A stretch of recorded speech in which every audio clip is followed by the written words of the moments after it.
রাহুল, আমি পার্টি করতে যাচ্ছি নাইট ক্লাবে। আর হ্যাঁ, আমি এই ড্রেস পরেই যাচ্ছি।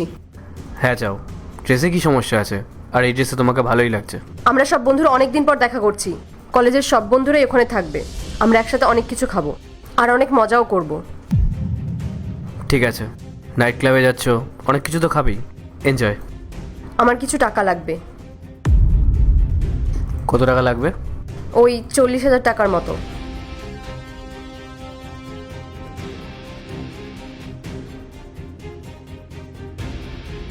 আমার কাছে তো ক্যাশ নেই। তুমি একটা কাজ করো, তুমি এই কার্ডটা রাখো। 1 লাখ টাকা লিমিট আছে এই কার্ডটার, ধরো। আর শোনো, এই কার্ড থেকে আমি যত টাকাই খরচা করি না কেন, তার কিন্তু কোনো হিসাব দেবো না আমি তোমাকে। আমি তোমার কাছ থেকে হিসাব চাইনি, তুমি যত ইচ্ছা খরচা করো। আর হ্যাঁ, রাতে কিন্তু আমরা অনেক কিছু খাবো। হয়তো বাড়ি ফেরাটা সম্ভব হবে না, তাই আমি বন্ধুর ফ্ল্যাটেই থাকবো। হ্যাঁ ঠিক আছে, যদি বেশি দেরি হয় তাহলে বাড়ি ফেরার দরকার নেই, বন্ধুর ফ্ল্যাটেই থেকে যাও, কাল সকালে চলে এসো। বন্ধু বললাম, তার মানে কিন্তু ও একা নয় শুধু। ও যে ফ্ল্যাটে থাকে সেই ফ্ল্যাটে অনেক ছেলেরাও থাকে। আমি সেখানেই থাকবো। আমি চাই না তোমার থেকে কিছু লোকাতে, তাই তোমাকে সব সত্যিটা বলে দিলাম।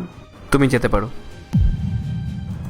আর শোনো, যদি সজ্ঞানে থাকো তাহলে আমাকে একটা কল কিংবা মেসেজ করে দিও। আমি অফিস থেকে ফেরার সময় তোমাকে পিক আপ করে নেবো। আচ্ছা ঠিক আছে।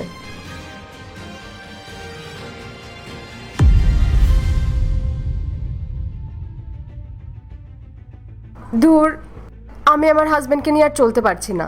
কেন, কি হয়েছে? তুই আমাকে বল যে কি হয়নি। আমি এরকম একটা ড্রেস পরে আছি, এই ড্রেসটা পরে আমি আবার নাইট ক্লাবে যাচ্ছি। ওর কাছে যখন আমি টাকা চাইলাম খরচা করার জন্য, ও আমাকে পুরো এই ক্রেডিট কার্ডটা ধরিয়ে দিল। ও বলল যে আমি যত খুশি খরচ করতে পারি। তুই আমাকে বল, কোনো হাজবেন্ড এরকম করে? প্রথম দিকে না ও সবসময় জিজ্ঞেস করতো যে কোথায় যাচ্ছ, কার সাথে যাচ্ছ, কেন যাচ্ছ, কখন ফিরবে। কিন্তু এখন না ওর কিছু যাই আসে না। এখন তো ওর এটাতেও যায় আসে না যে আমি একটা ফ্ল্যাটে থাকবো, সেখানে আবার অন্য ছেলেরাও থাকবে।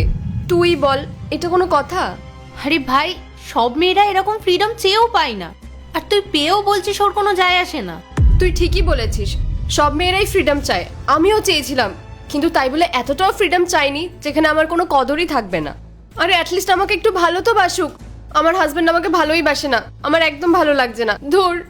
আচ্ছা, তুই আমাকে একটা কথা বলতো, তুই কি কখনো তোর হাজবেন্ডকে মানসিকভাবে আঘাত করেছিলিস? মানে যে ভালোবাসবে সে কখনো এটা করবেই না যে তার কিছুতেই যায় আসে না। একটু ভালো করে ভেবে দেখ তো, তুই কখনো তোর হাজবেন্ডকে দুঃখ দিয়েছিলিস? তুই এক কাজ কর, তুই একাই চলে যা নাইট ক্লাবে। আমি অন্য কোনো দিন তোর সাথে দেখা করে নেব। আমার হাজবেন্ডের সাথে আমার কিছু আলোচনা করার দরকার আছে। আমার মনে হয় আমার ঘরে বেশি করে সময় দেওয়া উচিত। আচ্ছা ঠিক আছে, তুই তাহলে যা, আমি আসছি।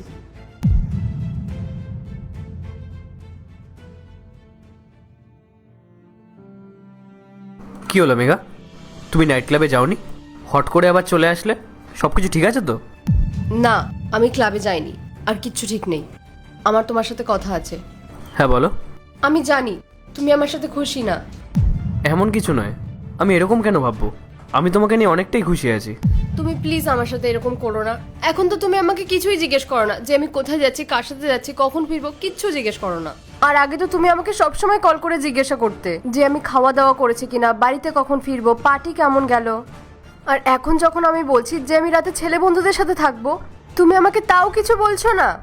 আমি জানি সেদিন তোমার আর আমার মধ্যে যেটা হয়েছে সেটা একদম ঠিক হয়নি। আমি অনেক বেশি কথা শুনিয়ে ফেলেছিলাম তোমাকে। মেঘা, বিয়ের পর কিন্তু একটা মেয়ের এভাবে রাত বিরেতে পার্টিতে যাওয়া, বন্ধুদের সঙ্গে আড্ডা মারা, এগুলো কিন্তু একদম ভালো দেখায় না। আর সমাজের লোক কি বলবে? আরে সমাজ কি বলবে তাতে আমার কি? বিয়ের আগে না আমি সবসময় পার্টি করতাম, প্রত্যেক উইকে আমার পার্টির প্ল্যান হতো। আর বিয়ের পর কি আমি জেলের আসামি হয়ে গেছি নাকি যে পার্টিতে যেতে পারবো না? মেঘা, তুমি এসব কি বলছো? তুমি বিয়ের আগে কি করতে সেটা নিয়ে আমার কোনো সমস্যা নেই, সেটা তোমার পাস্ট ছিল। কিন্তু এটা তোমার প্রেজেন্ট।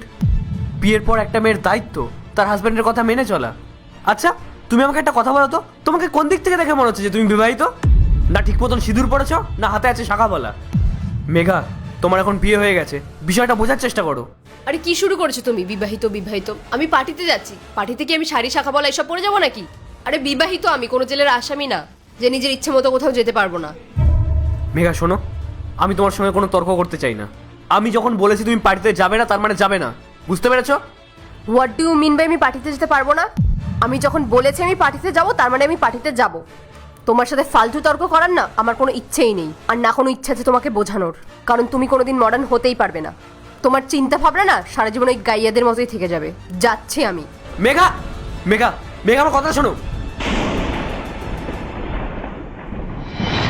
মেঘা, তুমিই ভাবো, কোনো বাড়ির বউয়েরা কি এভাবে থাকে যেভাবে তুমি থাকো? দেখো, যে আমাদেরকে ভালোবাসে, যে আমাদের কেয়ার করে, সে আমাদেরকে এরকমভাবেই বাধা দেয়। আর সেই বাধাটাই যদি তোমার বিরক্তিকর লাগে, তাহলে সে আর কি করতে পারে? তখন সে তো তোমাকে তোমার অবস্থাতেই ছেড়ে দেবে, তাই না? আমি তোমাকে এতবার বললাম, কিন্তু তুমি আমার একটা কথাও শোনোনি। সেখানে আমি আর কি করতে পারি বলো? তাই এখন আর আমি তোমাকে কোনো কিছুতে বাধা দিই না। তোমার যেটা ইচ্ছা হয় তুমি সেটা করো। রাত অবধি পার্টি করবে, করো। যা মন চাইবে তাই করো। মেঘা, তোমাকে আমি একটা কথা বলি, মেয়েদের বিয়ের আগের জীবন আর মেয়েদের বিয়ের পরের জীবন দুটো সম্পূর্ণ আলাদা হয়। মেয়েদের বিয়ের আগে মেয়েরা যা খুশি করতে পারে, কিন্তু মেয়েদের বিয়ের পর তখন তার সেইভাবেই চলা উচিত যেভাবে তার শ্বশুরবাড়ির লোকজন পছন্দ করে, শ্বশুরবাড়ির লোকজন চায়। মেঘা, তুমিই ভাবো না, বিয়ের পর কোন মেয়েটা তার এরকমভাবে ইচ্ছে মতন চলে? তুমি আমাকে যখন যেটা বলো আমি তোমাকে তখন সেটা এনে দিই। আমি তোমাকে কোন দিন কোনটার কমতে অনুভব করতে দিয়েছি বলো? আর কি, আর কত স্বাধীনতা চাও, আর কত ভালোবাসা চাও তুমি আমার থেকে বলো? মেঘা, আমার এই ভালোবাসার পরিবর্তে আমি শুধু তোমার কাছ থেকে এতটুকুই চেয়েছিলাম যে তুমি আমার কথাগুলোকে শোনো, আমাকে সম্মান দাও। কিন্তু না, তুমি না আমার কথাগুলোকে গুরুত্ব দিয়েছো আর না আমাকে সম্মান দিয়েছো। তাই আমি সেদিন থেকে তোমাকে তোমার হালেই ছেড়ে দিয়েছিলাম। তোমার যা ইচ্ছে হয় তুমি তাই করো। পার্টিতে যেতে হয় যাও, এরকম ধরনের ড্রেস পরতে কমফোর্টেবল ফিল করো, পড়ো, আমার কোনো প্রবলেম নেই। তোমার লাইফ তুমি তোমার মতন করে লিড করো। রাহুল, আমি বুঝতে পেরেছি আমার ভুল হয়েছে, বাট আই প্রমিস আমি আমার ভুলটা শুধরে নেব। আমি না পার্টিতে যাওয়াও বন্ধ করে দেব। আর এইসব কিছু না আমি আমার বন্ধুদের কথায় করে ফেলেছি। ওরা জানো তো সবসময় আমাকে বলতো যে কি মেঘা, বিয়ের পর শুধু সংসার সংসার করে যাচ্ছিস, বিয়ের পর তোর জীবনটা একদম নষ্ট হয়ে গেছে। আমি ওদের কথায় না একটু বেশিই প্রভাবিত হয়ে গেছিলাম, কিন্তু আমি প্রমিস করছি তোমাকে এরকম ভুল আর কখনো করবো না আমি। আর আমি এখন এটা বুঝে গেছি যে বিয়ের পর একটা মেয়ের আসল বাড়ি তার শ্বশুর বাড়ি হয়। এরপর থেকে না আমি তোমার কথা মতোই চলবো, আমি বন্ধুদের সাথে মেশাও ছেড়ে দেবো। আর এরপর থেকে আমি শাড়ি চুড়িদার এগুলো পরবো। আমাকে ক্ষমা করে দাও না প্লিজ। না না, আমি এতটাও খারাপ নই।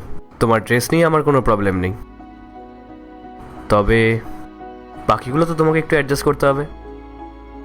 I am so sorry. It's okay.